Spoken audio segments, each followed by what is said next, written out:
ज़मीन भी आसमान भी। सुनिए वो मुनाजरा क्या था। अब ज़मीन कहती है आसमान को कि ऐ आसमान तुझसे मैं बेहतर हूँ। क्यों? क्योंकि मुझ में दरख्त है, पत्थर है, शजर है, फूल है, रंग रंगीले फूल भी मेरे अंदर समाए जाते हैं, मैं तुझसे बेहतर हूँ। तो आसमान कहता है कि ऐ ज़मीन मुझ में तो चांद भी रहता है, मुझ में सितारे भी हैं, मेरे अंदर सूरज भी है। तो फिर ज़मीन बोल पड़ी कि ऐ आसमान अपने आप पे नाज करने वाले ज़रा सुन, मेरे अंदर काबतुल्लाह शरीफ भी है, नबी भी आते हैं तवाफ करने के लिए, वली भी आते हैं, मेरे अंदर गुंबज़े खिज़रा भी है। ज़मीन बोलती है मेरे ऊपर काबतुल्लाह भी है, मदीना भी है।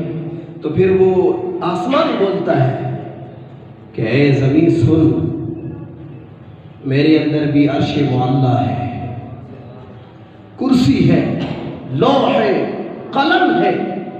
तो फिर ज़मीन बोल पड़ी हाँ हाँ मैं मानती हूँ तुझ में अर्श मुअल्ला भी है, ज़मीन में कुर्सी भी है, लौह भी है, कलम भी है, सब कुछ है।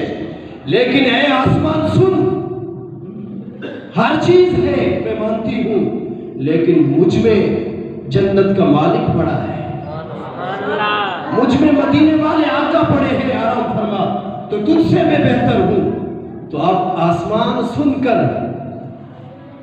अपने सर को झुका दिया, इज्ज़ो इनकसारी करने लगा कि वाकई ज़मीन रुतबे में तो बुलंद है मुझसे, क्योंकि मदीने वाले मीर सल्लल्लाहु अलैहि वसल्लम आराम फरमा है ज़मीन के अंदर।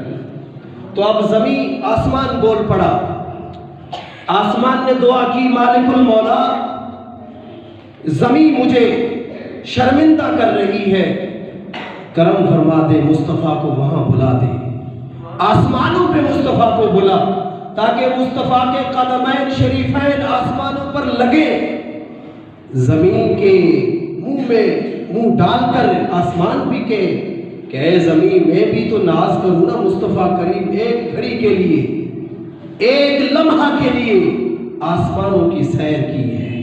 तो मेरे करीम अलैहिस्सलातु वस्सलाम का ये मकाम और ये शान, ज़मीन और आसमान भी गुफ्तगू कर रहा है। तो मेरे प्यारे भाइयों, हुज़ूर अलैहिस्सलातु वस्सलाम आपने जिस्मानी तौर पे बेदारी हालत में अल्लाह का दीदार किया।